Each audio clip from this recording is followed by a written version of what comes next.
following is a production of Cary TV, the Town of Cary's government access channel.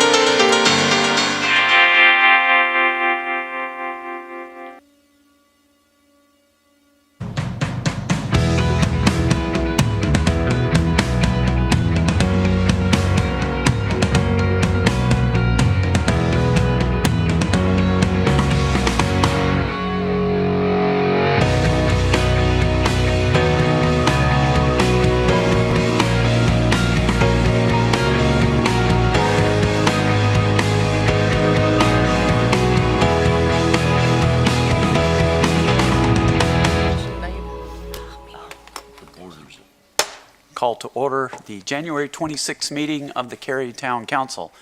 And at this time, I would like to recognize Mayor Pro Tem Franz for our ceremonial opening. Thank you, Mayor. It's a very exciting evening we have here tonight as we're getting ready to swear in our newest council member, Mr. Ryan Eads. But before he pledges allegiance to the town of Cary, I would like to ask everyone to please join me in the Pledge of Allegiance. I pledge allegiance to the flag of the United States of America and to the republic for which it stands, one nation, under God, indivisible, with liberty and justice for all.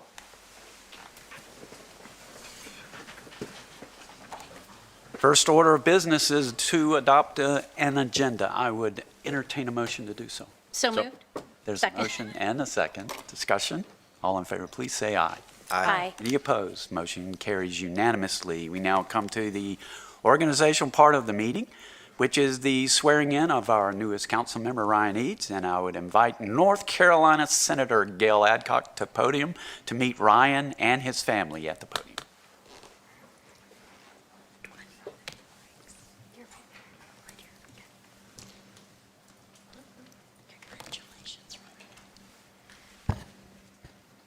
Are you ready? I'm ready. Raise your right hand. Ryan, do you solemnly swear that you will support and maintain the Constitution and laws of the United States and the Constitution and laws of North Carolina, not inconsistent therewith, and that you will faithfully discharge the duties of the office as a council member of the town of Cary, so help you God? I will. Congratulations.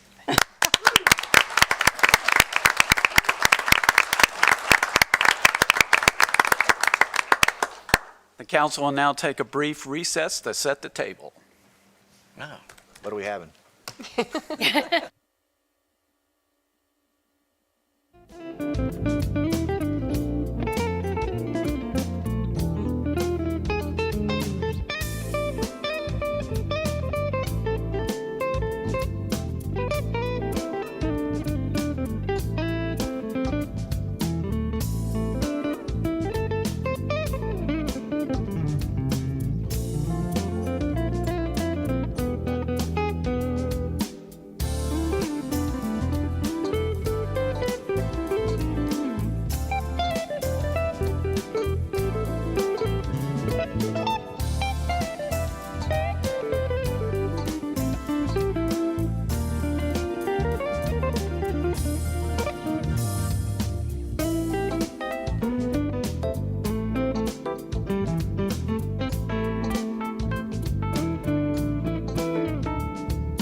Well, they did have us. We're reconvening our council meeting at this time. We have an update. Nope. Oh, I forgot. I'm supposed to do appointments since we member. Some of our committee assignments have changed, and so at this time I'll read over those changes. On the Historic Preservation Committee, we have Ryan Eads. On the Senior Advisory Board, Carissa Johnson. And Human Relations, Inclusions, Diversity Task Force, I'll be the liaison. I think Councilmember Bush will also be attending those meetings. No motion is needed, so we'll move to our next item, which is recognitions, reports, and presentations, which takes us to Public Speaks Out. We've included instructions for speaking at this forum online and on the printed agenda. There were 3 opportunities to participate in Public Speaks Out through written or calling in or attending here in person tonight. If you are here in person and would like to speak, I'd ask that you take a seat in the rows that are lit and that are reserved for you. Public Speaks Out speakers have 3 minutes each for their comments, and speakers may speak on any topic that's not a public hearing, and that's to your benefit because you get more time to speak at a public hearing. The 3-minute time limit will be enforced to be fair to all of our speakers. There's a timer on the podium. It'll start off with a green light, and when it turns yellow, you have 30 seconds remaining, and then when it's flashing red, that's the point I'll interrupt you, not trying to be rude, but trying to be fair to all of our speakers. And I thank everyone in the audience for understanding that this is a business meeting. Please do not applaud, make remarks from your seats, or anything else that may distract from the meeting. So now is the time for Public Speaks Out, and I'll call on our clerk for any written or call-in registered speakers.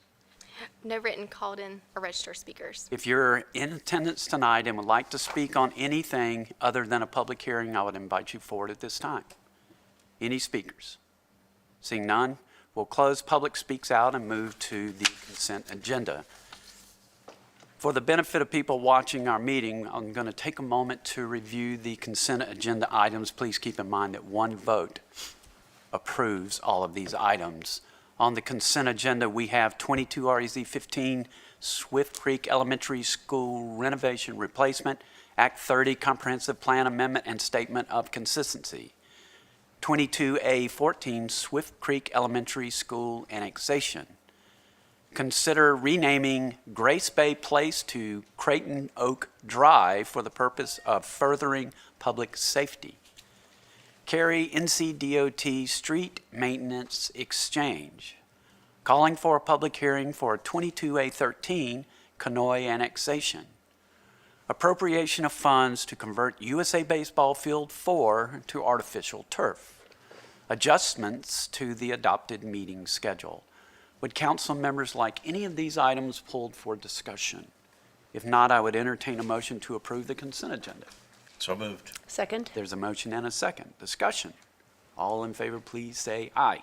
Aye. Any opposed? Motion carries unanimously. We now move to public hearings. Same rules apply for public hearings that apply for Public Speaks Out with one change. Speakers now have 5 minutes each for their comments.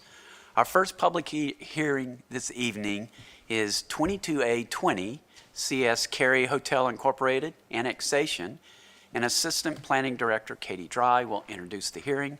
Council will not take, but it will return to us at a future meeting. Ms. Dry.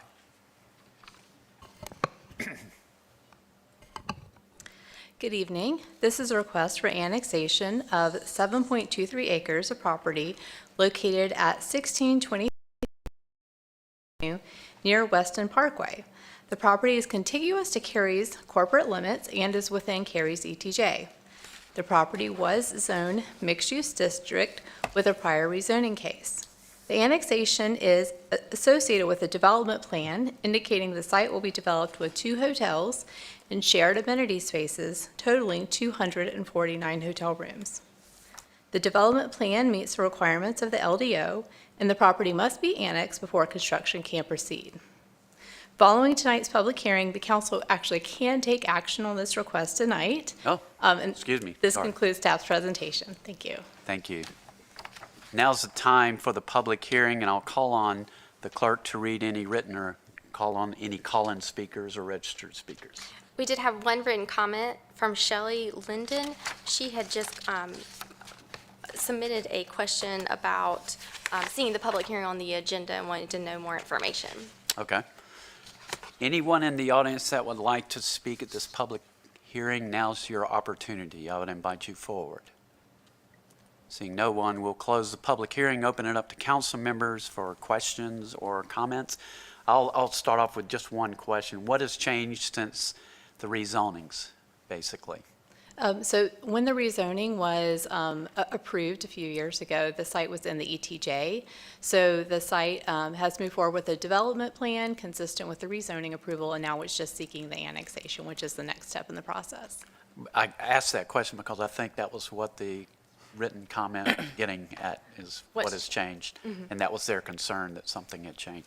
Any other questions or comments? No, sir. Just one question. At one point, there was a whole discussion around the access point and the road. Has that, we were assured that that was something that would be looked at development time and site planning. Where is that? Just because I had a couple people ask about that. Yeah, absolutely. The approved development plan at this point shows the road stubbing to the adjacent property. So the connection point did not go through immediately, but it's stubbing so that in the future, if the property adjacent were to redevelop, it would allow for connectivity to occur. So stubbing to the property that's on that's closer to Montebello? Is that what you're saying? Because at one point, there was a discussion about it going to the Arboretum. Right. And that was the agreement. Yeah, that's the one that I'm referring to. So there will not be access to the Arboretum to this property? At this point, it's just a stub. So it would connect in the future if that property were to develop. It's already developed. I don't understand. Why is it not connected, going to be connected? And I can follow up with more information on that, but that's what I'm aware of at this point. Yeah, I believe that, and I don't want to speak for the rest of council, but our understanding was that access point was important and would be made as part of the development. Am I No, you're misremembering? correct. I was worried about one access on the Harrison and people wanting to go to RTP and having to do a U-turn. Exactly. Yeah, that was of great importance to us. My recollection is that the Arboretum didn't take its stub all the way to its property line, and so there's like a small segment there. That was my recollection. I guess it'd be good for staff to look into it and come back to us. Certainly, we can do that. Come on up. Or come on if up, you got any Scott. information. You have more information? Yeah, you're correct. There's a gap on the Arboretum side. So the hotel is stubbed. The plan shows the hotel stubbing, and then the Arboretum goes, but there's a small piece that would need to be built to finish that connection. And the property owners of the Arboretum don't want to connect right now. And so if they came back in, then they would connect. Scott, this is the second instance that I've heard about where someone has done a development and not taking his stub all the way to the property line, and that stymies this connectivity that we value. So how is it that that happens, and what can we do to prevent that from happening in the future? As we're looking at plans now, we're making sure that we have an easement to come and finish that. And oftentimes they won't connect because of topography or something, but we want to make sure there's a construction easement so it can occur in the future. Okay. Is there not a requirement? I mean, I'm just kind of, we can take it offline, but it seems to me that if a developer is required to stub, they're required to stub all the way to the property line in order to make connectivity a reality. Is there not a requirement for this to actually happen?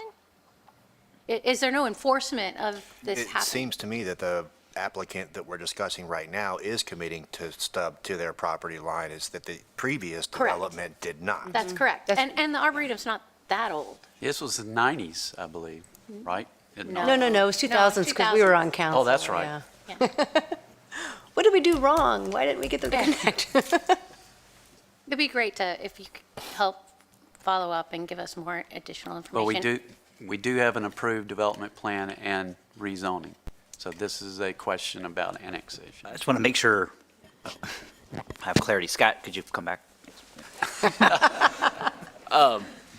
And so is it the council's desire to make sure the connection happens immediately versus having an allowance for it in the future? The sooner the better for me. I can't speak for the rest of the council. Well, looking at my notes from the minutes from that meeting, our intention was for that, for at least a couple of us that approved it, that gave yays, was that the connection would occur. And we were assured that that would happen. So I feel like, maybe that, Well, I think that part- hasn't actually, Well, what matters is getting the clarity now, right? So versus having the connection be maybe not built. So there's an allowance for the connection, but when you mean connection, meaning it'd be built all the way through in the short term. I think As a part of the development plan. I could speak for council in that we want the connection. I think there's different levels of want. Versus the ability to connect. Right. Right.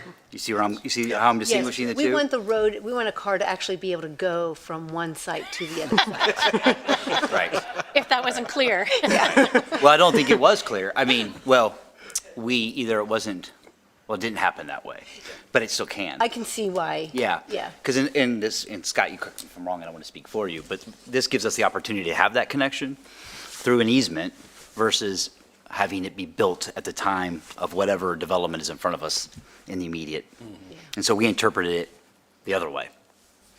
And I think what we're also hearing is that, as Ms. Robinson well said, that when a development is required to stub to their line, we need to make sure that they did in fact stub to their line so this never happens, I think that's the point that I agree on, that it's up to the line. I believe from the past that it wasn't always practical at that moment because those land wasn't developed yet, that it had to be, the connection had to be at that moment in time. But but as you and I recall, we wanted that stub so people moving in the area know that the day is coming when there'll be a connection. I don't have as much heartburn when the connection happens. I just want people to know and have a visual understanding that the connection will happen someday. It just might not be This is what I mean. to do it at that moment in time. See, the way Jack is saying it is different than what Lori is saying. And, Yes. and so I think a part of it is even on the last one, Jennifer, you're referring to, is for number 5. Yeah. It wasn't conclusive, meaning there was no motion and a vote on how we should interpret that going forward, knowing that ideally there would be the connection now. Right. But it wasn't, it's not to the point of clarity where it would appear in the minutes that the council directed staff to do this. So that's why I'm asking for the amount of clarity now. Do you want a motion? Sure, I mean, it'd be helpful, yeah. Is now the appropriate time to do it, or are we in the middle of the? Do we have to annex before we talk about, I mean, it's considered part of a site plan. It's a totally separate issue. Yeah. That's right. Yeah. We could bring it forward later as a separate We item. can do it tonight. Yeah, It's not that let's do the controversial on the annexation, council. And then we can go do this. How's that? Yeah. All right. I'll make a motion to approve annexation 22A20. There's a motion. Is there? Second. And a second. Discussion. All in favor, please say aye. Aye. Any opposed? Motion carries unanimously. Any follow-up motion? I'm not even sure if I'm going to word this correctly, so please correct me if I'm wrong. I make a motion that we direct staff to ensure that all connection points are built, all the stubs are built all the way to the property line to ensure full connectivity at the time an adjacent property is built. There's a motion. Does that work? Do we need definition of the term connectivity? Because What- based on the really fact rather that take Jack this has a off. different definition. like Let's ask our attorney. Be very clear, Yeah. very specific Yeah. what you're voting on. Because connectivity does not, something with construction occurring. We want our stub to be able to connect. Yeah, So is this for this particular, No, this site is totally so this fine. is a separate item. We're directing staff, let's say, to study, get Investigate, back with us. study. This is a direction we would like for you to explore. I would be more comfortable with that. That's cool with me. I don't really care. can do that. Okay, so you Yeah. change your motion? Sure. You want, Yeah. Nick, you Consider need her to change. restate it? I think you're good the way you place it. That works out. well. Okay, is there a second to that motion? Second. Thank you. Discussion. So can we just further define what connectivity means? Does it mean all the way to the property line, not necessarily allowing mobility through the two places? Because I think that's different. What we can do under this research is we'll come back with All of that. all of it with a very specific definition of here's what connectivity means. Here's, how it would function. So several different examples of that. So it's clear to everybody. Okay, Yeah. that helps. But I mean, in its simplest form, I agree with what Ms. Robinson says. We want the cars to be able to go through, which Yeah. also means then people could walk and bike and Yeah. whatever else. But We want stubs to connect. that's the whole point of connectivity. Yeah. So I you want think, it connectivity ready. Well, that's what you have in Like one site develops, okay, they're required to build their road stub to the property line so that when another site comes in, they're required to stub theirs to their property line. Property lines meet, roads connected. I think that's what we're wanting, right? right, when it comes back from the study, I mean, we want you to help us understand how we can codify this so that if they can't, because there's some topographical problem, Yes. then they're giving us the easement, so it could be Yep. accomplished in the future. So that'll all come out in the study. So I like the idea of directing staff to do a study on the construction of stubs to the property line. Okay, Do a everybody study and good? then bring Any it other, back as LDO amendment. Yeah. Yep. any other comments, questions? I have a comment. Okay. I think I know why this one is this way. And Scott, do you remember that when Arboretum came to us, they carved out 10 feet into the property, and they didn't actually rezone that 10 feet or something like that? I'm Because, not familiar with that, but they're. okay, it might have been before. Contiguous property. Because they were trying to skirt the Supermajority. valid protest petition that used to be in place here. And so I think that's why, I think they built it to the edge of their property, but that 10 feet is not technically part of that rezoning. So, Scott, if you could research that for us Yeah, and tell us that if makes that's what's going on here. That's what it was. And then I think we just need to have a friendly conversation with someone about giving us the easement. Yeah, I think that the point of, looking back at our notes, what was exactly what the mayor and Jennifer, you also said, was we were very concerned that was going to be, and I still think it is, a right in, right out, and that people were going to make a death-defying leap across Harrison, which is why the connection to the Arboretum was so critical. And we were also worried about the U-turn that was going to happen at Reedy Creek, right, if they couldn't make a left successfully. Not only So- that, you don't want to stymie the people who are coming to your town to visit and stay in a hotel. You don't want to frustrate them. They pull into the Arboretum thinking they can cut through over to the hotel, and they can't. Or vice versa, the people who are staying at the hotel in order to have a safe passage to walk and eat anywhere at the Sure, I mean, Arboretum. 100 reasons. Yeah. Yeah. So, having a plan for that, what is the safe passage, right? Both for people in cars is going to be really important. I think what would be helpful too in the future, again, reflecting back on the number 5 discussion is, so the council acts on a rezoning, and then each one of you, or several of you, or many of you, have different preferences about what'll come forward after that. It's not subject to the rezoning. And in the immediate months following, like, we can all remember the number 5 discussion, but I have a different recollection of this one, but again, it was several years ago. And so I think going forward, when we see some of those things manifesting, taking the time like we are now, Right. to providing that additional clarity, directing staff to come back with options for an LDO change so that there's no confusion. Because this does happen every once in a while.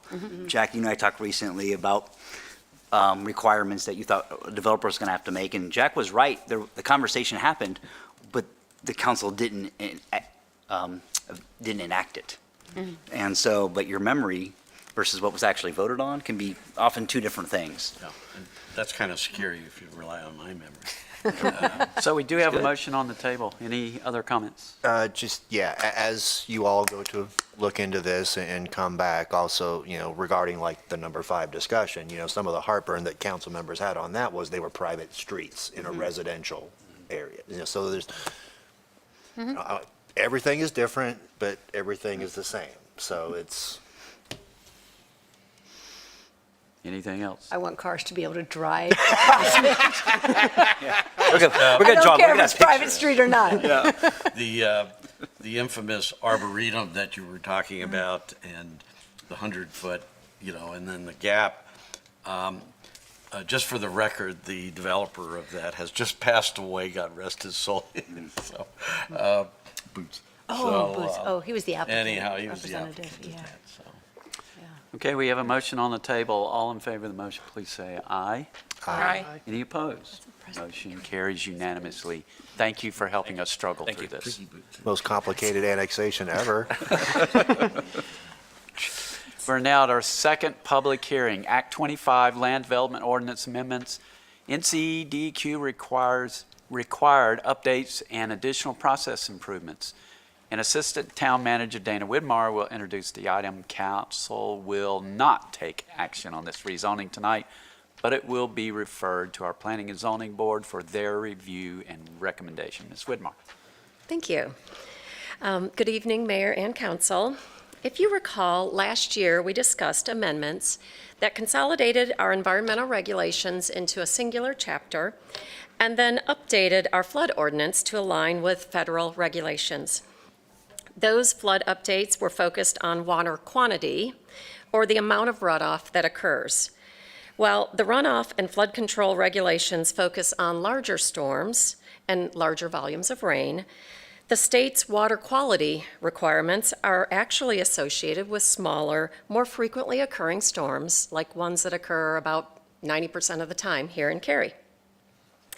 The proposed Act 25 amendment for your consideration tonight will align Cary's water quality ordinances with the state's recently updated Neuse River rules, as well as make updates to current processes and terminology.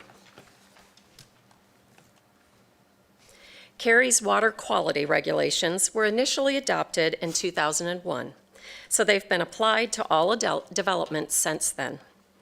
Their purpose is to protect water quality by limiting and regulating nutrient pollutants in stormwater runoff, by requiring vegetated stream buffers to naturally filter these pollutants, and by establishing water quality requirements for new development.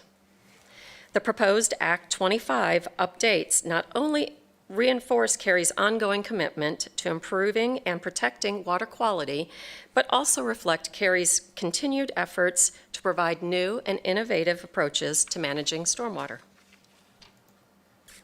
In 2020, the North Carolina Division of Environmental Quality adopted updates to their Neuse River Basin stormwater rules. The primary updates incorporate the state's most recent model ordinance language and definitions, as well as reflect currently accepted terminology and state agency references. Additionally, these updates clarify when nutrient reduction requirements apply to an existing development which has an approved stormwater control plan. And this additional language provides clarity about how Cary addresses additions to existing sites with a previously approved stormwater plan and an existing stormwater control measure to ensure that water quality requirements continue to be met in those locations. This amendment also introduces a new option for proposed development and redevelopment projects to achieve water quality compliance. Volume matching is an approach to treating stormwater that is accomplished by using green stormwater infrastructure devices designed to promote infiltration. I've included some photos of typical devices that we could start to see here in Cary in locations where the soil conditions are conducive to this approach. So instead of capturing, treating, and then releasing runoff like a traditional device such as a pond, volume matching devices are designed to capture smaller volumes of rainwater associated with the typical rain and then infiltrate it into the ground rather than releasing it as runoff. This helps protect our waterways from nutrient and pollution runoff. Incorporating these devices to achieve volume matching for the more frequently occurring storms adds another tool in the toolbox that provides development projects more flexibility to utilize innovative water quality treatment options in addition to the traditional stormwater control measures. This is another step to further advance our efforts to promote and incorporate green stormwater infrastructure. Additional improvements within this amendment include simplifying the payment method for maintenance fees that are required for all new private devices. The updated payment process will be more streamlined and eliminates the need for more complex fee calculations.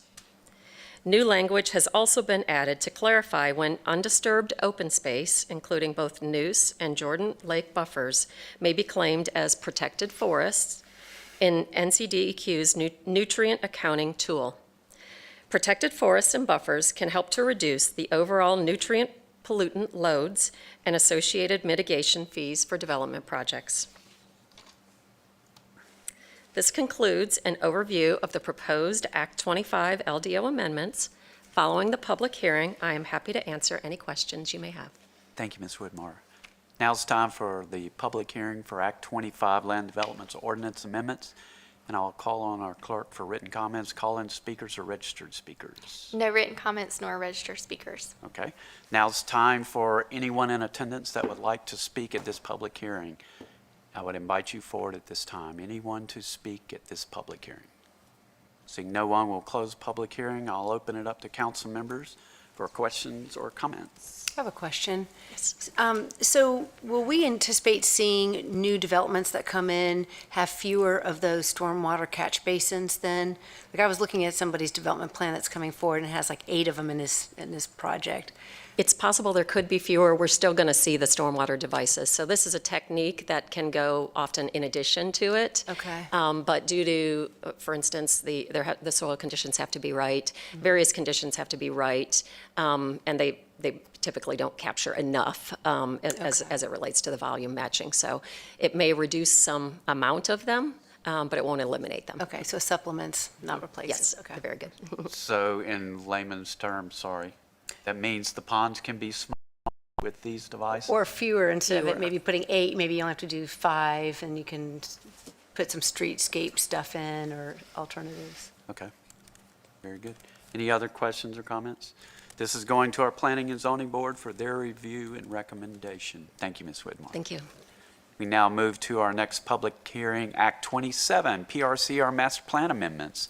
Leverage state funding to build bike ped facilities adjacent to NCDOT project. Transportation Planning Engineer Luana Deans will introduce the item. Council will not take action on this item tonight, but it will be referred to the Planning and Zoning Board. This item will return to us at a future meeting. Ms. Deans. Yes, good evening, Council. This is a request to amend the Parks, Recreation, and Cultural Resources Master Plan. There are 3 amendments proposed tonight which will allow Cary to leverage state funding to build bike and pedestrian facilities adjacent to NCDOT projects. These amendments will essentially save us money and set us up to have NCDOT build and pay for these bike ped facilities in the future. NCDOT recently updated their complete street policy. It directs state projects to consider and incorporate pedestrian, bicycle, and transit modes into their future projects. It also outlines a cost share percentage between the NCDOT and municipalities and states that the NCDOT will fully pay for the multimodal facility up to 10% of the project cost if the proposed facility is 1 in our plan and 2 identified by NCDOT as a needed facility. So the amendments before you tonight are addressing the first item, which is basically the green bullet on the screen, adding the amendments into our master plan.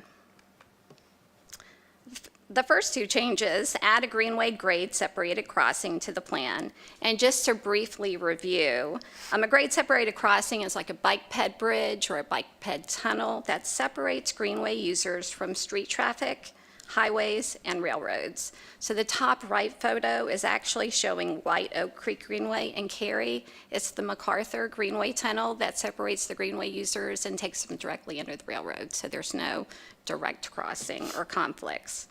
The grade-separated crossings provide a safer, more comfortable connection for greenway users, and there are maps in the staff report that identify all the 3 locations. But the 2 greenway crossings are located at Green Level Church Road and the proposed Stonewater Greenway. NCDOT is proposing to replace the Green Level Church Road Bridge over Kitts Creek, and so with that project, we'll get the vertical clearance that goes over the creek to elevated high enough so we can carry the greenway underneath it for especially bicyclists traveling on the Greenway. And the second grade separated crossing is located at Piney Plains Road and the proposed Piney Plains Greenway. And the recommended improvement will be for crossing for Greenway users, as we do anticipate some increase in traffic in that area associated with the NCDOT project. The third amendment proposes to add a street side trail on the west side of Maynard Road between Chapel Hill Road and the proposed Walnut Creek Greenway, connecting two east-west greenways already shown on our map today.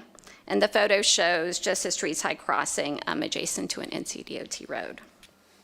Staff feels it's prudent to add these three targeted amendments in order to be eligible for the maximum cost share in NCDOT's policy. And on a side note, the PRCR department is updating the Parks and Open Space Master Plan now. Their timeline's a little different than some of these NCDOT projects, and so the consultant staff and stakeholders will be evaluating and recommending updates to the entire group as part of that project. And we recognize there are probably some additional changes that council, staff, and citizens want to make to the master plan, but we're recommending that be evaluated as part of that master plan update. Staff's review of the Imagine Cary Community Plan indicates that the Move, Engage, and Shape chapters provide policies relevant to this amendment. The Move policies support safety for all users, in particular bike ped crossings, multimodal designs, improving connections, and closing gaps. The Engage policies highlight the importance of a strong greenway network, and the Shape chapter supports balancing our transportation investments to support all modes. This concludes staff's presentation. If you have any questions, I'll be happy to answer them after the public hearing.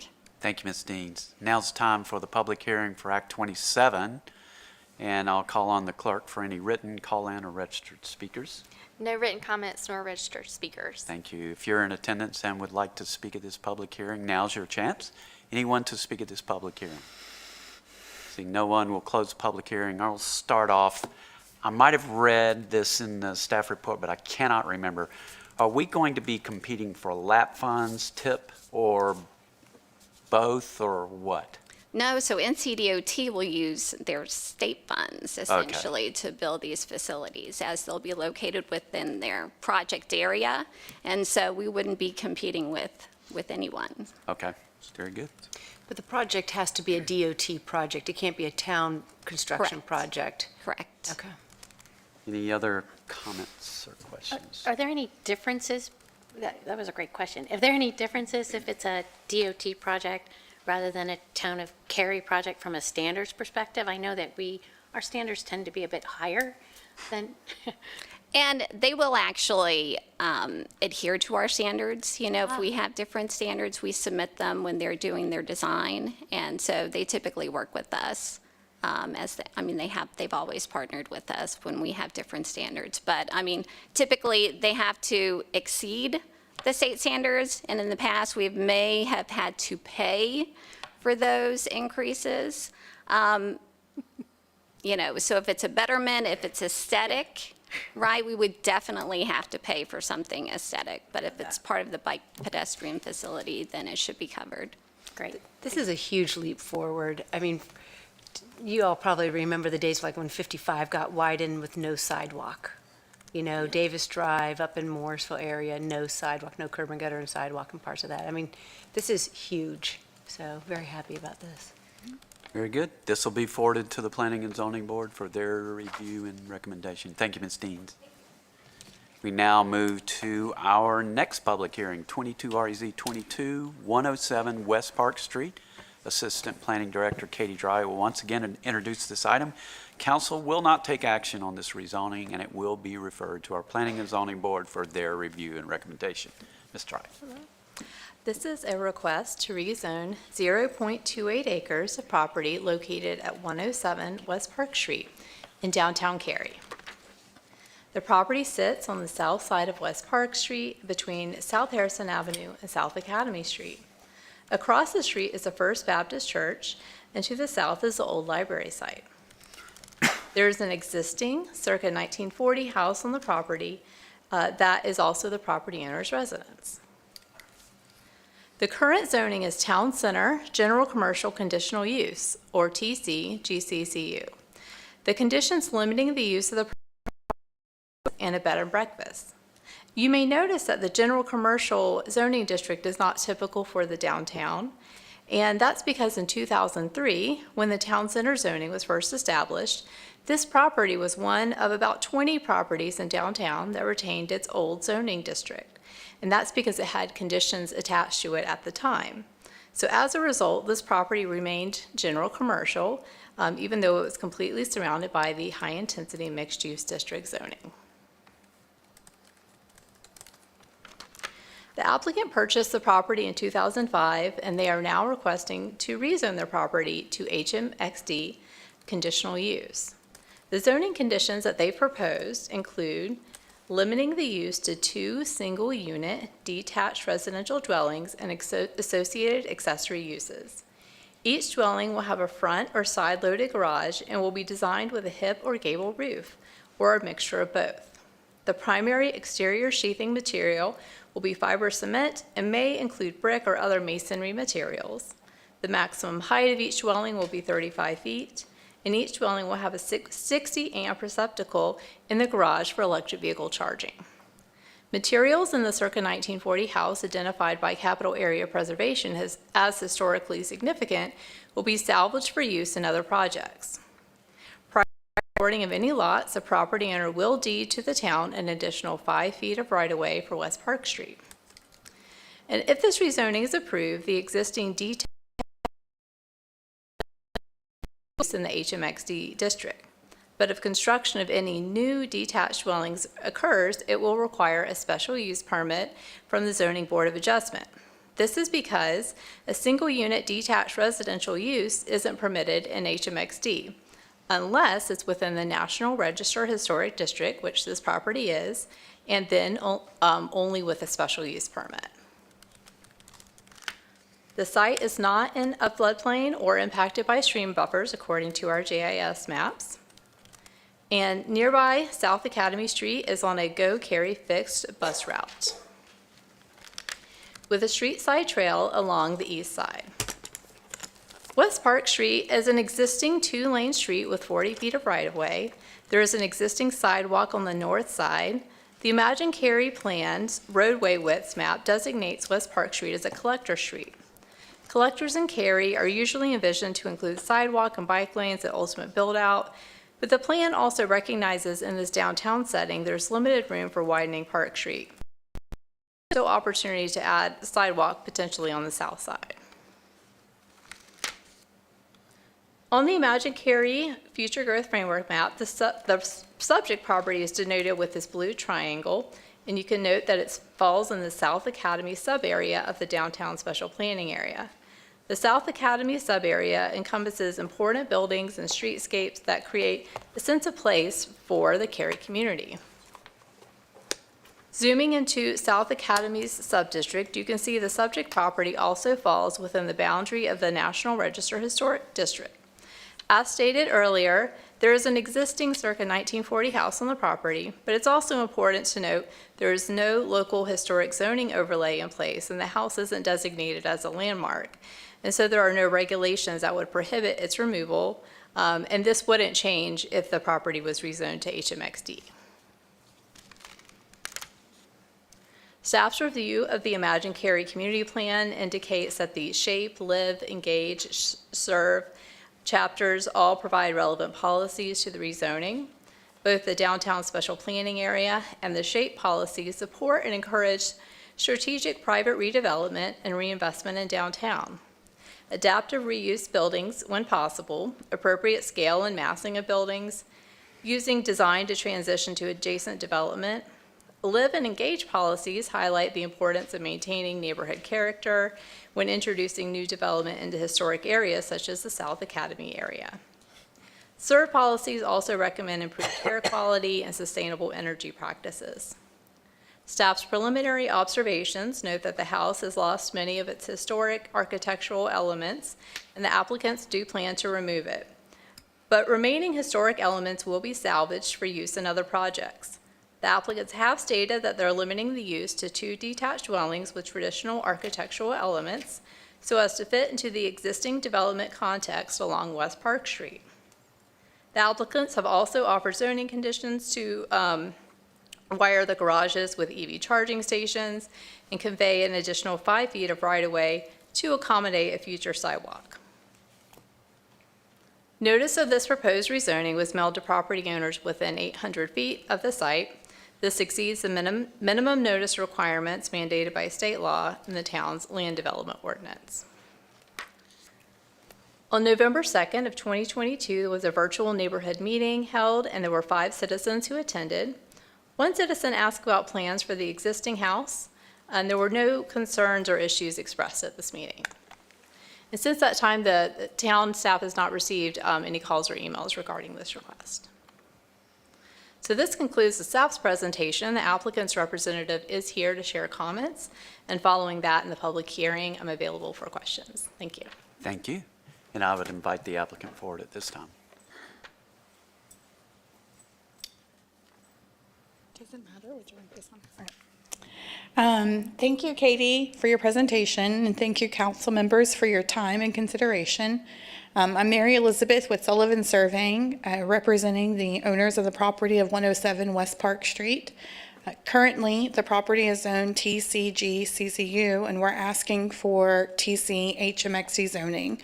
As Katie stated, that the reason the property has a different zoning than the adjacent parcels is because when the downtown was rezoned around 20-ish years ago, this property already had conditional uses with it, and it prevented it from being zoned similar to the adjacent parcels. The zoning we're applying for is consistent with adjacent and neighboring properties. And we're also agreeing to the conditional uses presented, which we feel helps ensure that the neighborhood character of the town center area is preserved. It will allow for options for more housing for residents, will help encourage the vitality of the town center districts, help promote more green living lifestyle, and we feel that the proposed zoning is consistent with the trend in changing developments in the town center area and surrounding of the property, and it would benefit the town center district. So thank you for your time and attention, and if you have any questions, I'm here to answer them. Thank you. So now's time for the public hearing for 22 REZ 22, 107 West Park Street. And I'll call on our clerk for any written call-in or registered speakers. No written comments nor registered speakers. Okay. And now's the time for anyone in attendance who would like to speak at this public hearing. I would invite you to the podium at this time. Anyone to speak at this public hearing? Seeing no one, we'll close the public hearing, open it up to council members for questions or comments. I do have a question. Mr. Wright, regarding the zoning condition number 7, the salvaging historic elements.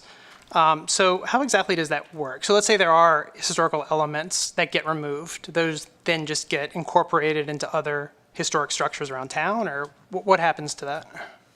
Yes, I believe typically what would happen would be at, well, there are some there's some language within the conditions so that the applicant would have to submit proof that the salvaging had occurred before the demolition of the building is approved. And typically they would work with a historic preservation association of some sort to make sure the materials are transferred appropriately.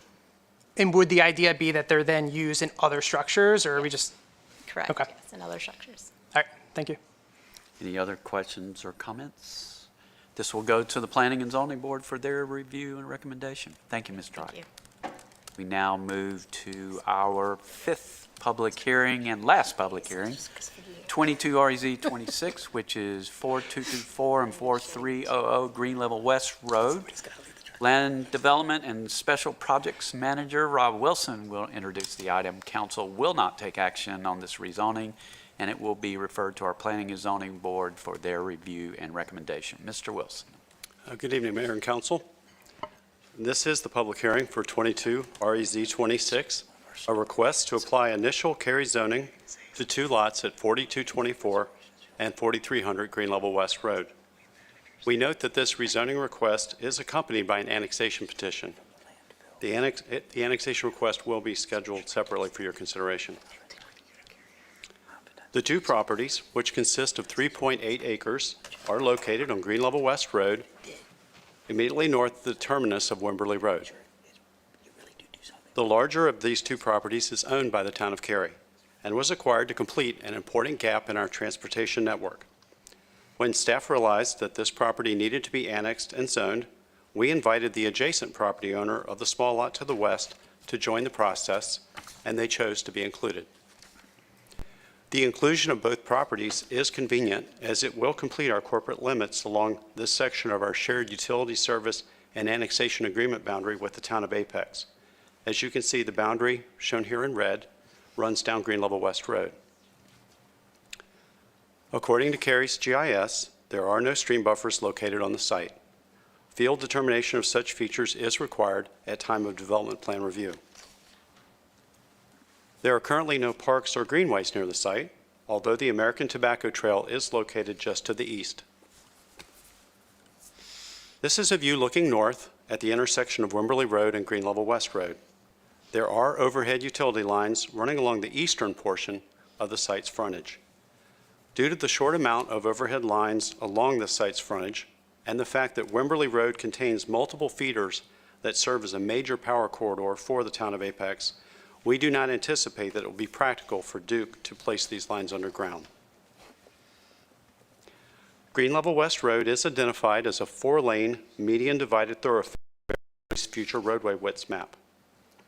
The map also calls for Yates Store Road to be constructed as a 4-lane median divided thoroughfare from Green Level West Road northward to connect with the end of the current Yates Store Road where it crosses the American Tobacco Trail and East Farrell Road.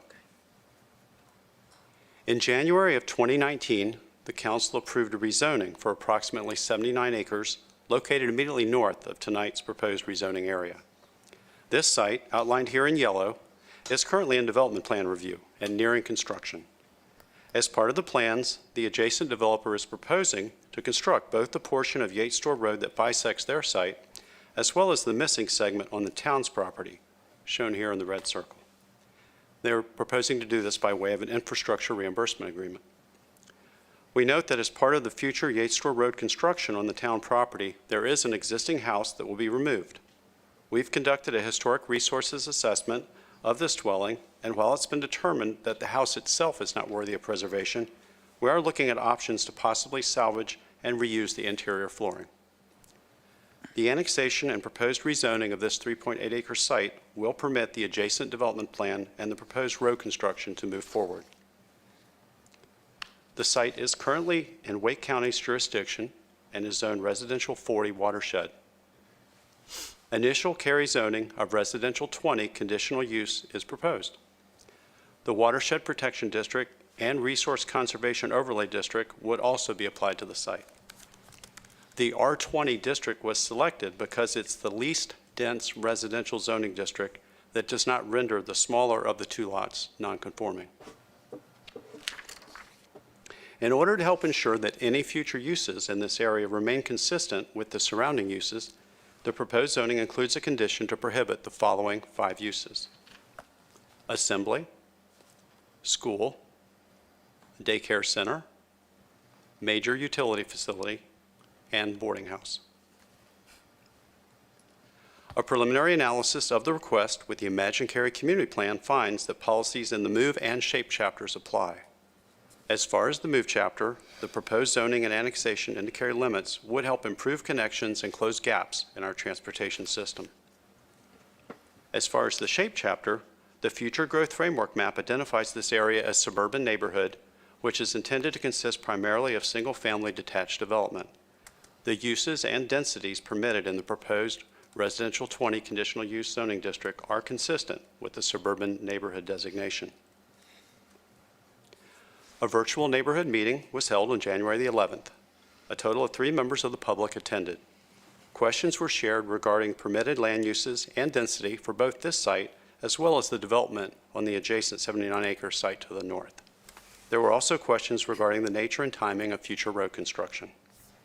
Prior to the neighborhood meeting, staff did receive 1 phone call from an interested neighbor who wanted to know more about the construction of Yates Store Road. Staff mailed public hearing notification to property owners within 800 feet of the subject site. This exceeds both the state's and Cary's land development ordinance requirements. This concludes staff's presentation. Since the town of Cary is also the applicant, there will not be a separate applicant presentation for this proposal. Following the public hearing, I'll be available to answer any questions. Thank you, Mr. Wilson. Now's the time for the public hearing for 22 REZ 26, and I'll call on our clerk for written call-in or registered speakers. No written comments nor registered speakers. If you're in attendance and would like to speak at this public hearing, I would invite you forward at this time. Any speakers? Seeing no one, we'll close the public hearing, open it up to council members for questions or comments. You go first. It's like in stereo.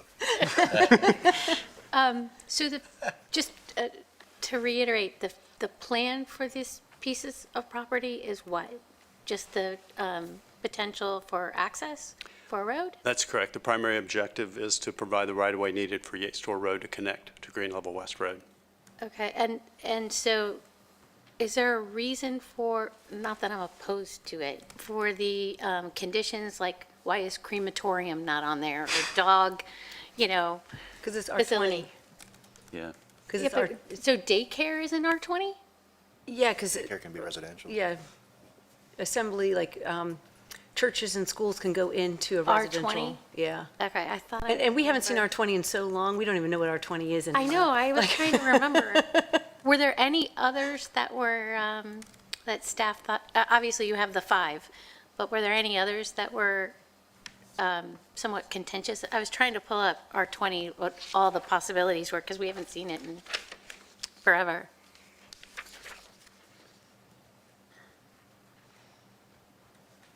Oh, you already have the chart. Let's try again, the correct sheet Our didn't come special up. uses. So your cemetery was there? Sorry, this is going to take a little As a while. special use, you'd have to ask for it if you wanted it. These are all the Utility uses. Facility is also on there. This is a list, which you've seen on some other rezonings. This is a list of all the uses that are allowed in the general R20 zoning district. The uses shown in white are permitted. They're allowed by right. The ones shown in yellow require special use permit and approval by the Zoning Board of Adjustment. And as part of this proposal, Whoops.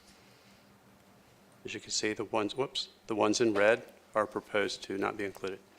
And the applicant would be pleased to add any additional conditions. Considering you are the applicant? Or we Should are we the just send you an email later about what we want?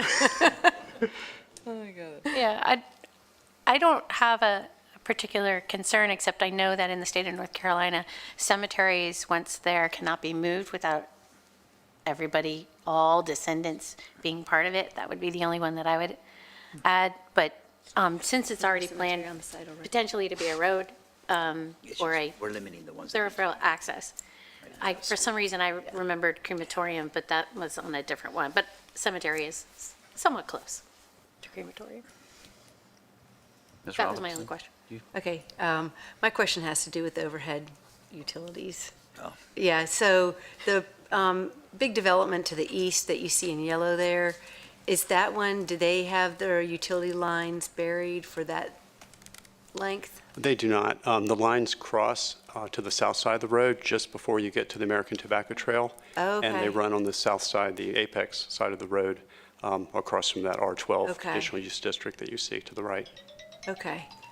Well, I kind of think we ought to push on this a little bit. I mean, I'd like us to try to accomplish underground utilities whenever at all feasible, because someday the stuff to the west is also going to develop out, and if we set this trend of like overhead, then it's overhead in perpetuity, and it would just be nice, for us to try to kind of eat away at this wherever we have a shot still. Staff has, and I'm still having conversations with Duke to see what might be possible. The number of feeders on Wimberley Road complicates the situation. When but, you say feeders, those are going to individual homes? Oh, no, major high power. Oh, it's a major? Yeah.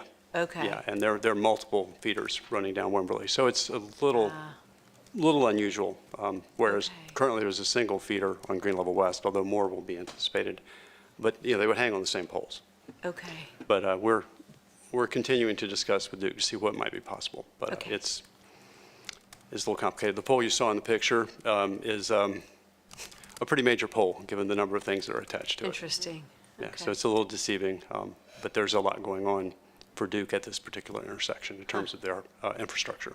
Okay. So, but we'll continue to look to be as aggressive as we can Thank you. in terms of accomplishing that objective.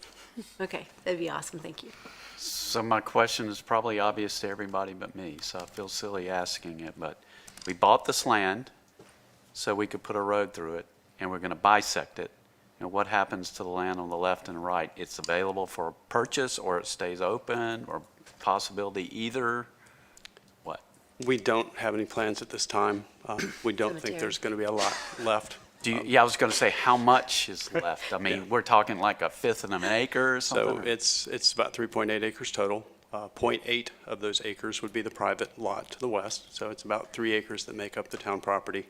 The right-of-way will probably be over an acre of that, and it will split. So there are no plans for the remnants. The adjacent owners have expressed some potential interest. If they pursue that, we'll work with them in accordance with state law. But we have no identified We won't buy it. use at this time.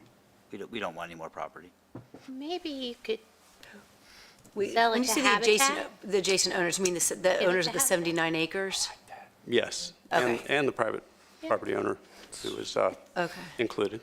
Okay. So, but it really remains to be seen what the size of the remnants are and whether or not they'll place out. But they'll be a little awkwardly shaped and not very large, so. Mayor, if you recall, when we identified this on our transportation plan, we essentially diminished the value of that adjacent property. Yes. And so the reason for the acquisition was less about our needs and more about our values. Doing the right thing. And doing right by that property owner. And so that's about the extent of our interest. Okay. Okay. Is it possible for staff to take a look at and see if that might be a potential surplus land that we could use for affordable housing with Habitat for Humanity? Well, it would be right in the way of the transportation needs there. Right, well, you said it's 3 acres, you're bifurcating it, right, in the middle with an acre. That leaves some amount of land for very small, potentially small homes. Could we just have somebody take a look at it? See if there's any usable land? Because we're doing that with surplus land in general. We can take a look at it. Okay. Residential development usually has a Just thinking 50-foot of buffer things for us. along a thoroughfare. Oh, yeah. I'll look at So the that's flyers. going I'll look at to that take affordable up housing. some of a good bit of the I mean, geometry. that's why I was surprised to even see you list anything as far as, You'd like it for historic housing. you know, excluding uses. I mean, by the time everything's said and done, Nothing's left. exactly, you know, but I appreciate the effort. Okay, any other questions? All right, this will go to our Planning and Zoning Board for their review and recommendation. Thank you, Mr. Wilson. We now move to discussion items. Our only discussion item is the alternate contracting method for construction of large indoor multi-use facilities. And our Community Projects Director, Doug McGraney, will present this item, and council may take action. Mr. McGraney. Good evening, Mayor and Council. This staff report is regarding an alternate contracting method that we're proposing for Council to consider for the Cary Sports and Community Center. This alternate method is construction management at risk, or CMAR, and it has been successfully used on several town projects, most notably the downtown park. And before we get into the benefits of CMAR, I'm going to give a brief background of the project. Just as a reminder, the orange circles are locations of 3 community centers, of which we have. These include Middle Creek Community Center, Herb Young, and Bond Park.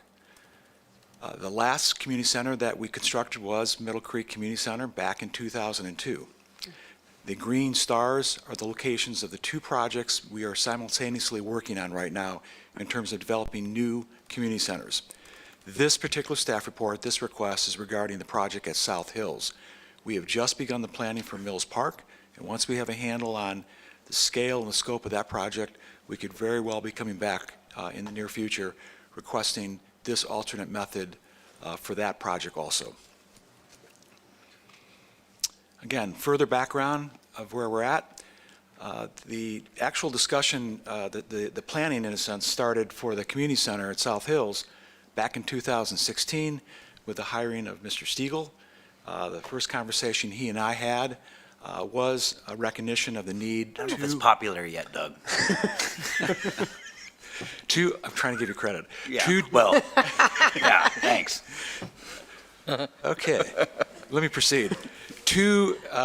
There's an agreement that there was a need to update our community centers. At the time that we were having that discussion, Wake County was working on what they call the Destination Strategic Plan. And this was looking at different facilities that were needed to generate tourism within Wake County. The highest priority was an indoor multi-sports facility. It was something that we considered because, as you know, we have 3 sports venues. The one venue type we lack is an indoor sports center. In 2020, Wake County issued a request for proposal for funding to any community that would be willing to construct that. We submitted it, and we were awarded that $35 million in 2020. In 2021, the development team of North Pond and Loudoun purchased South Hills, and after a series of discussions, there was agreement to locate the proposed sports center and community center at South Hills as part of the redevelopment of South Hills. And then in 2022, June of 2022, staff unanimously recommended the hiring of the design team of Populous and Davis Kane. And of course, it was unanimous because, as you can see, their proposal was both visionary and iconic. Now, since that time, staff's done a considerable amount of work. We have met with stakeholders. We've further defined the spaces and the facility needs within the facility. We've issued or put on a live survey, which is still out there. And to date, to let you council know, we've had 3,000 people take it. And we've had 2 public meetings, one for Mills Park, and I know a couple of council members and mayor was there last night, the one for the South Hills project. So we've done a considerable amount of work, and we've been able to determine that we can build this on 10.9 acres at South Hills. So what I'd like to do now is introduce Paul Kuhn, Capital Program Manager, who's going to go into a little bit more further detail on the benefits of CMAR.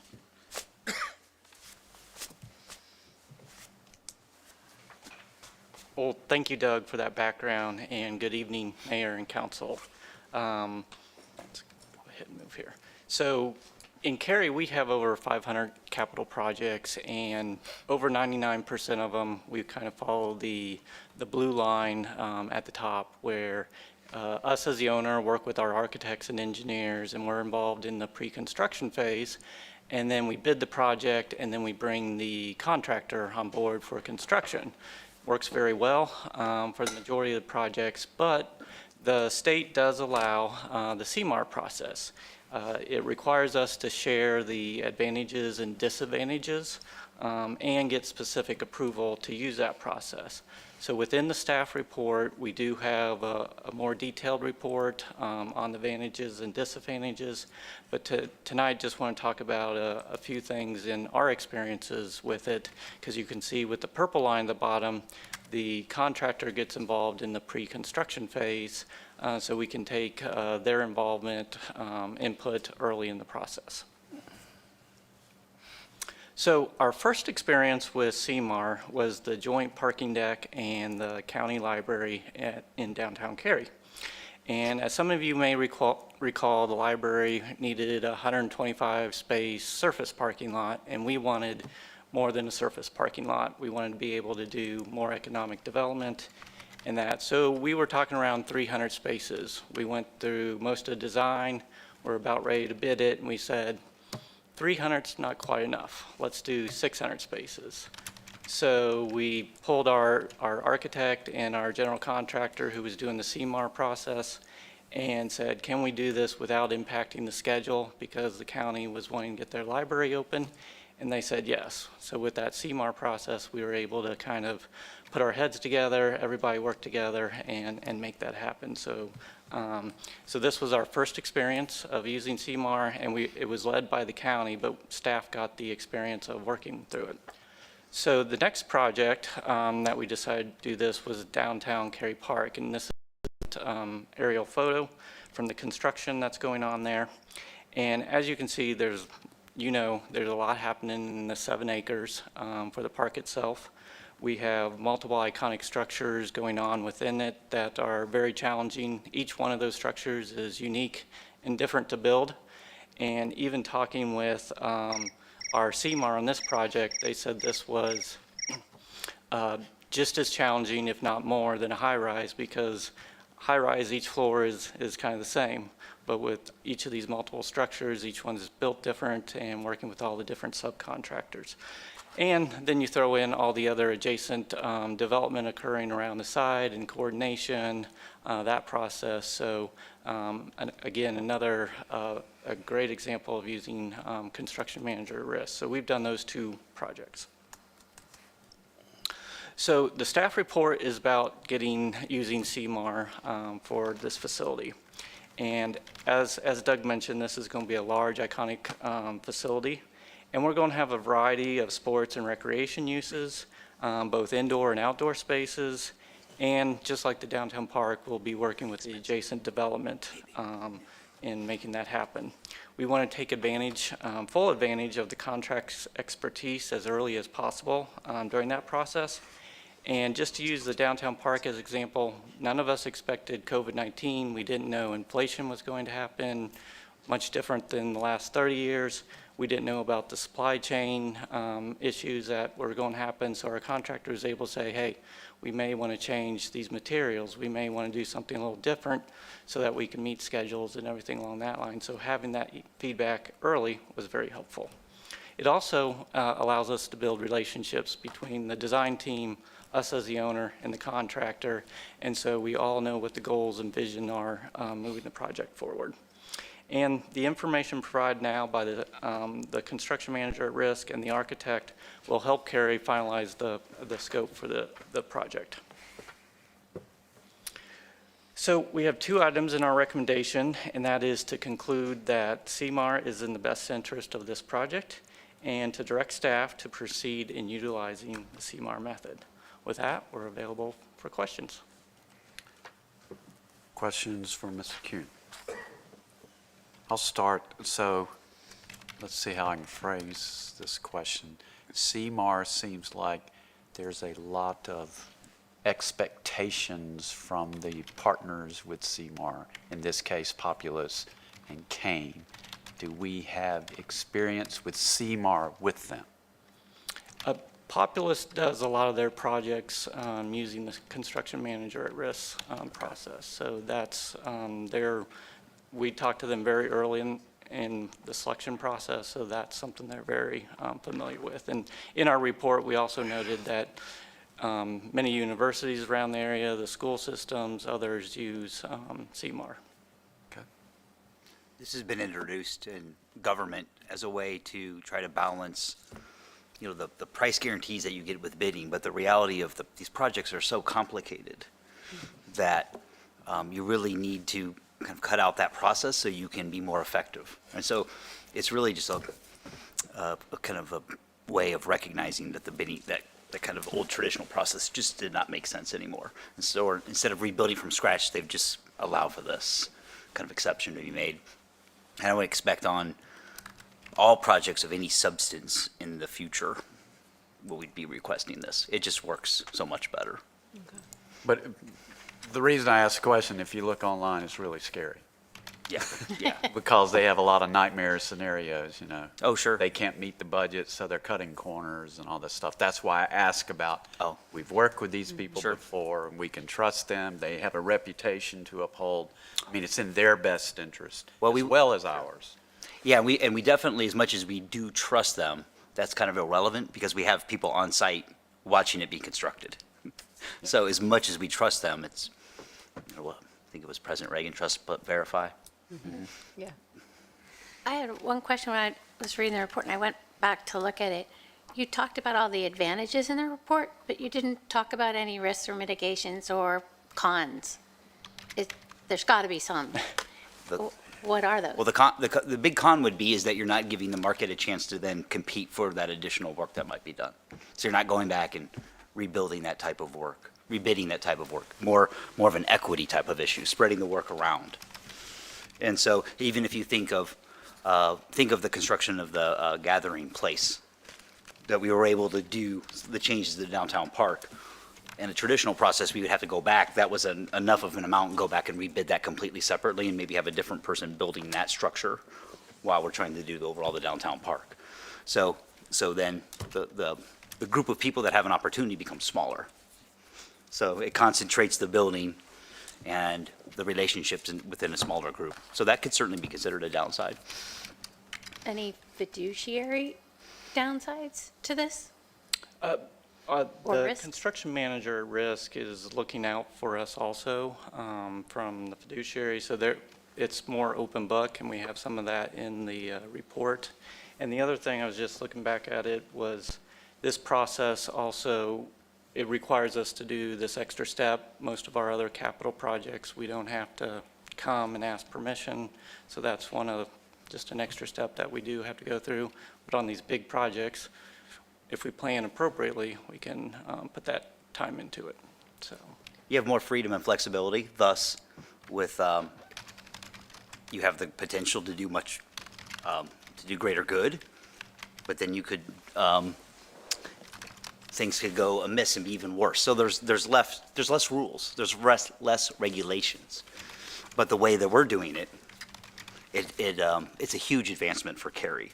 For other communities that don't have the same level of expertise that we have in-house, it would be very, very dangerous to give them this amount of freedom. It's kind of like Imagine Cary.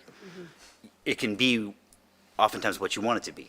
So if you wanted to have, allow for the council to work with the development community and shaping the community in a certain way, Imagine Cary gives you more freedom as in concert with LDO than a more prescriptive set would be, which would be much more inflexible, but provide a certain level. The outcome is more predictable. So, in my estimation, it's not even close. You would not. I'll be very clear. You would not have the downtown park as you see it today if we didn't have construction management risk. Okay. But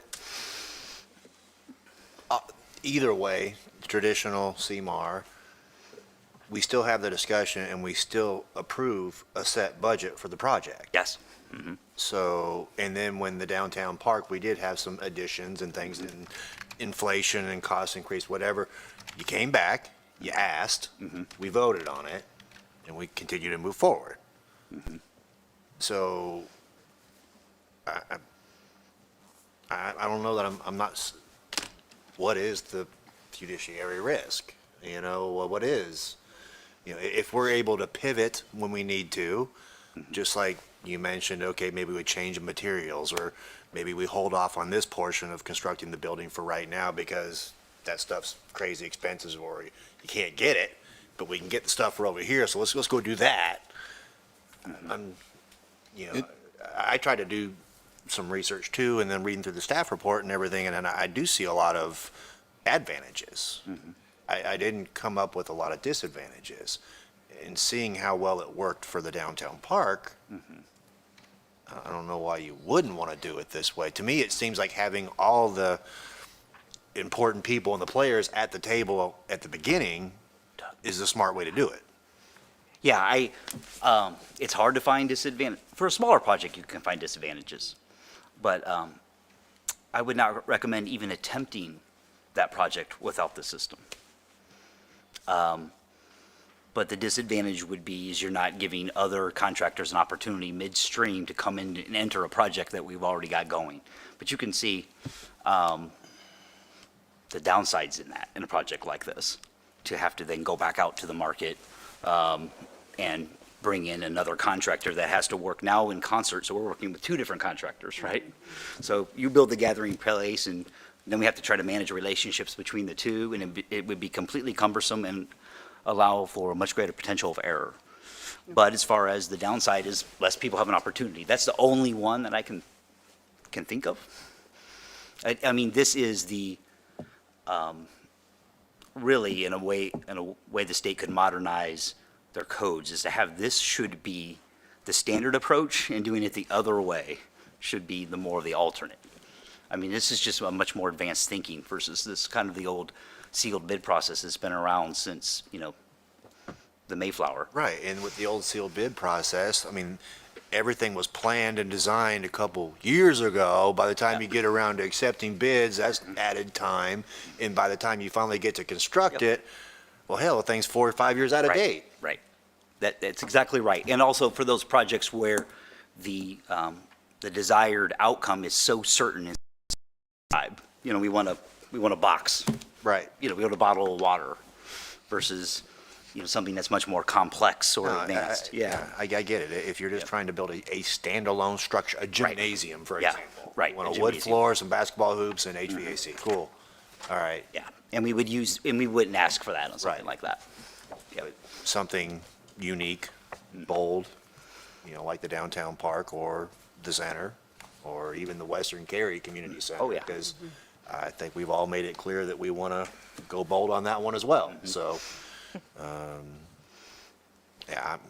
everything I read through, I like, Ms. Bush I was like, where's the disadvantage? Where's the bad thing? Where's that? Where's the gotcha? Exactly. Sure. And while I could see it for some small stuff, and I did see some horror stories, online for people that probably didn't know what they were getting themselves into, or, but most everything I found was positive and kept making me say, why wouldn't we do this? Yeah, very much, again, for the viewing public, Cary has a large number of very capable staff engineers. We've got experts in every part of constructing things. Not only the people that know how to oversee and read the plans, but people that are on the field that can inspect it. And so if you go to the downtown park tomorrow, you'll see our contractor there, but you'll also see our staff there. And other communities just don't have the ability to do that. And nor should they really probably be attempting projects like this. So we're just very capable, and it aligns with our capabilities with that the market can bring to bring back projects like the downtown park. Did you have a question? Yeah, I was hoping to ask for two points of clarity. One, and I'm reading here, we're being asked to potentially adopt a resolution to finalize the statutory process to select a CMAR. Can you tell me what you mean by statutory process? It's just actually in the statute.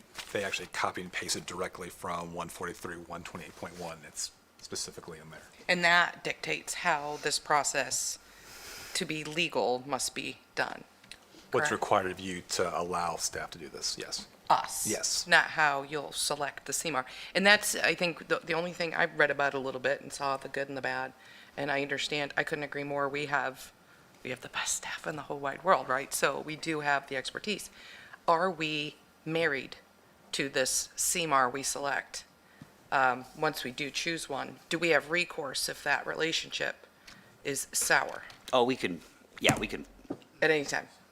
Well, within the confines of the law, but yeah, Right. yes. We're still, at the end of the day, responsible for the project. And if we felt that they were heading in a direction that we weren't comfortable with, we'd have those conversations and then maybe take the appropriate action. But also on these projects, we, again, using the downtown park, there was a lot of concern. Those structures, nothing like those structures that had been built in the triangle, right? Versus in New York City or Toronto or in LA. And so there was some very legitimate questions. Our question regarding, is there the competence in the market to actually build what the architects are designing? And we've certainly found out. And the reason for that is because we select the best. And they then were able to source the best subcontractors to be able to complete the work. And so it allows then, versus you don't know what you're going to get out of the other process. You're going to get, the low bid. And I appreciate Yeah. that, you know, Yeah. in the spirit of you get what you pay for, right? I understand that. Very much. I just, you know, I think for transparency, and I'm asking the question too, if the relationship isn't progressing the way we'd like to see, if the work isn't what we want, if the vision isn't being realized, you know, can we switch? Can we, you know, or is there some inextricability with this relationship? And the way that the construction manager at risk, the selection process is very similar to how we select architects and engineers. It's qualification-based. And then we can go through this pre-construction phase. And if at any point during this point we're like, this just isn't working, our team's not cohesive or whatever, at that point we can change, go a different direction up to through there, just like Sean was saying. Yeah, wonderful. Okay, thank you. Any other questions? I have a question for Sean. You know, just, you and I talked about this earlier today, and I think it'd be helpful for the citizens to hear it. Talk about where we are in this process, because I think a lot of people are presuming that the town is 100% building this center. Yeah. And can you talk about that a little bit? Sure, I think that's important because there's all these moving parts, and you know, there's been a bold vision that's laid out for it. Everyone can see the pictures. The mayor talked about it. The state of Cary. And while we're lining up the necessary things to do to build a project, regardless of what the budget is. So the pictures you've seen are, well, they're very pricey versus maybe something that would be considered more of a successor to Herb Young and kind of everything in between. But the council still has to vote and authorize us to proceed forward. We have to have a budget that's set, has to be included in the budget. That's when you're actually making the decision. And so, but at the same time, it's not that there isn't a commitment that the council's articulated to doing a community center there. It's just a matter of what is the scope of it, what it costs, and who's it's going to serve. And so, and it's all over the place. It was reported in the media today. One number, we've never even established a number for it. Saw that. And you also noticed that there was no one quoted, which I was then able to sigh and breathe, exhale. And so that hasn't been determined because only the council can determine that.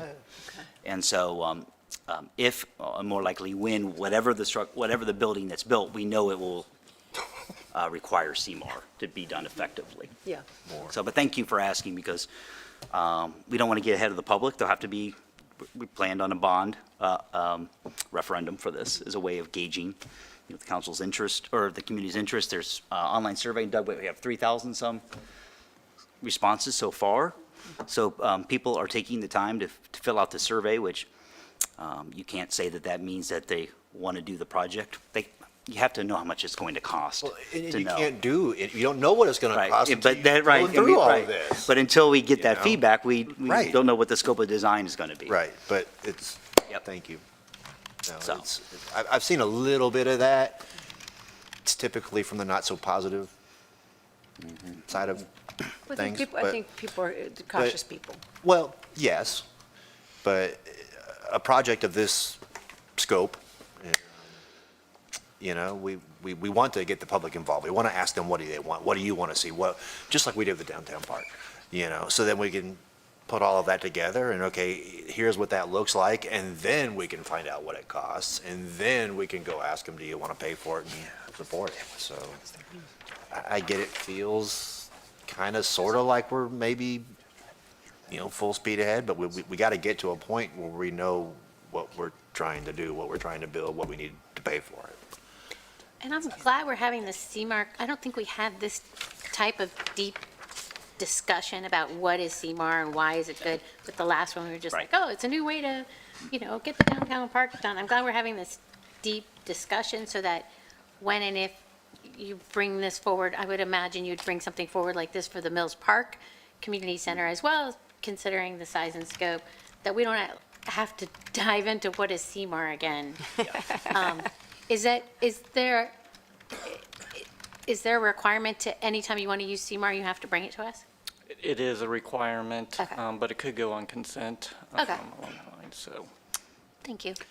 My only question, in the staff report, it mentioned that the Wake County money we were getting was delayed because of COVID. There's no chance of losing that, is there? Well, I imagine there's well- always a chance of anything Yeah. happening, but there's no plans, or they're Well- not reevaluating? Under any scenario, we need Wake County's participation in order to be able to serve the county. Yep. And so if it's their desire to have the county served, then they need to serve us some money. Any other questions or thoughts? I would entertain a motion then. Make a motion that we accept the staff recommendation for the CMAR program. There's a motion. Is there a second? Second. Second. Further discussion? All in favor, please say aye. Aye. Any opposed? Motion carries unanimously. Thank you, Mr. Kuhn. Thank you, Mr. McRaney. That concludes our business for the evening, so this meeting is adjourned.